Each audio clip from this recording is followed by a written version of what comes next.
decided to send down to Lima to feed myself and to actually walk around the proper supermarket. Feels like I'm in the candy store. I've been living for about 3 weeks of crackers and avocados with bread, and then suddenly seeing this is amazing. I got quite tired of the high altitude and the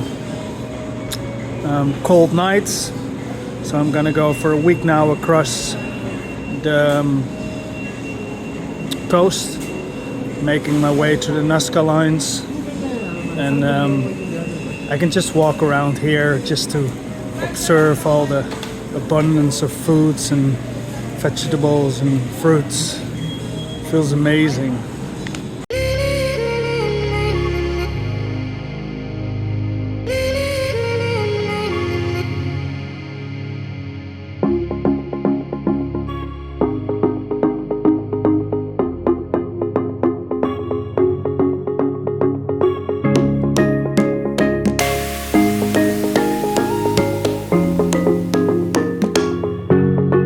I thought I found like a little place to sleep just before the sunset, but 2 hours later in the pitch dark, cycling on the Panamericana highway with like massive trucks running, luckily I had light, I could find nothing. Every single hotel on the map was either not there or it was not open or nobody answered.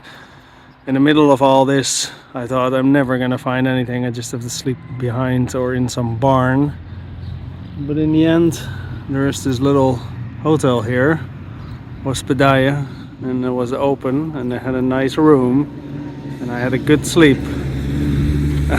But it was a long time before I found it. I was very happy with it.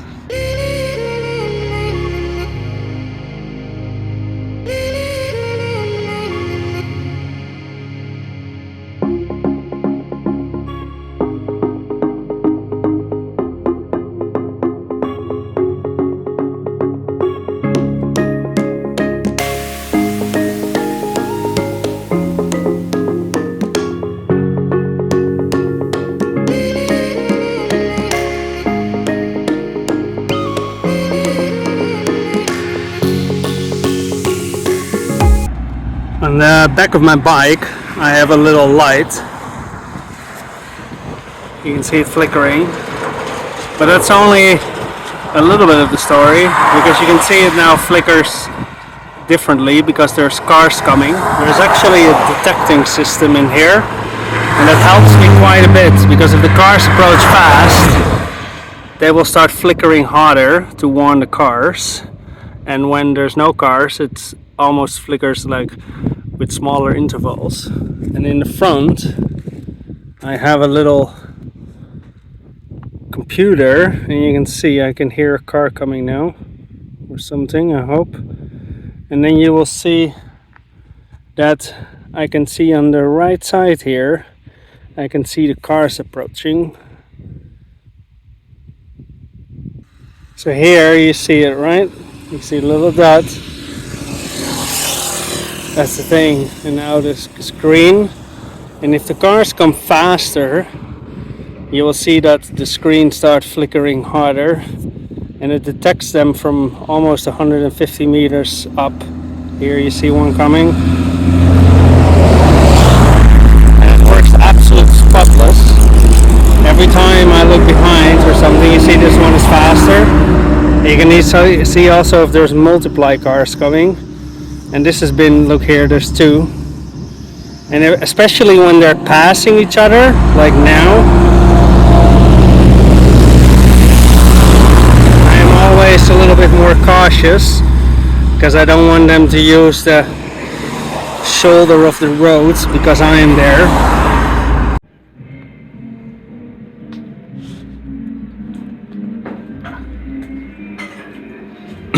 So last night I got invited for a lift and also a bed.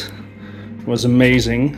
They made me dinner, and also they made me breakfast, and made me coffee, and I didn't really want to take the lift first of all because I want to cycle, but they were so nice and so friendly that I couldn't refuse the offer. And I had a great night's sleep here. And I'm gonna climb up back to just shy under 4,000 meters because I don't want to sleep too high. And then tomorrow over the plateau.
So, in the middle of nowhere again, around 4,000 meters up now. This climb goes up to 4,400. I had a good night's sleep at 3-7. But this road is pretty hard. And to be honest, it's personally a little bit too much for me. So at 4-4, I'm gonna take an alternative route and I'm gonna hit the tarmac, so the normal asphalt roads, for a little while and see how that feels. Anyways, it's beautiful, but I need a little bit more balance of cycling rather than absolute pushing myself up.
So the first week when I was cycling above 4,000 meters, I had to stop every 500-600 meters, which would take me about 3 to 5 minutes. I was completely out of breath and my heart rate would be around 170-80, so I had to then just take a break for 2 minutes to bring my heart rate down. After spending 10 days at sea level, recovering from the 3 weeks on that high altitude, I am now at 4,300, and the out of breath whole thing is completely gone. I can sustain a healthy heart rate and cycle up these mountains also effortless, like if I choose the lighter gear, and it actually feels awesome to be back. It's amazing how your body adapts to this. The only thing is that I really hope I can find a place to sleep, because it's so freaking cold here during the night, especially like here what you see, when the wind is basically just has a free game to do whatever it wants. It gets really cold, and in my sleeping bag it's actually pretty warm, but it's horrible, with a hat on and gloves on, making coffee in the morning. Anyways, I'm gonna continue now. See if I can make it to a roof with a mattress and a bed.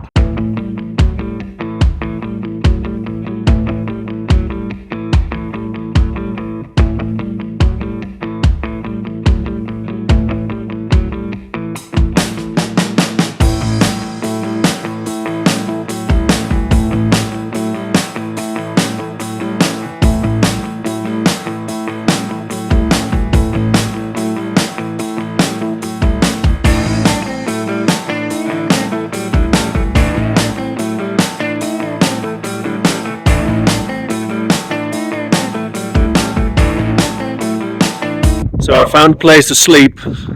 It's not much, I will show you in a little bit. And I am on this village. This is like 4,500 meters high. It feels like it's absolute nothing here. It's super cold here. I think it's like 5 degrees at the moment. There's only trucks passing by. I didn't see anything like between here and I think tomorrow it will be another 5 hours before I would see anything. I was happy I stumbled upon a hostel to sleep.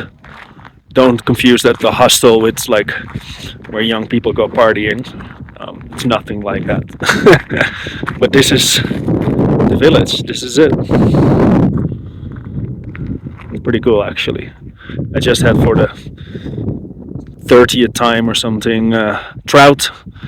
I am try to eat plant-based food, but I'm kind of going with fish if there's nothing else but rice, to get some of my aminos and proteins. So this is the hostel, this house, and it doesn't have a shower or toilet. So if you want to go to the toilet, this is what you should go to. And my room is here.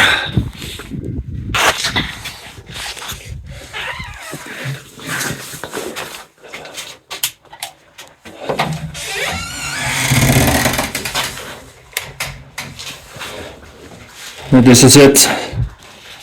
Bed. Well, obviously a bike and a door. And there's a lot of blankets, and as you can see I'm wearing a hat because it's gonna be cold here.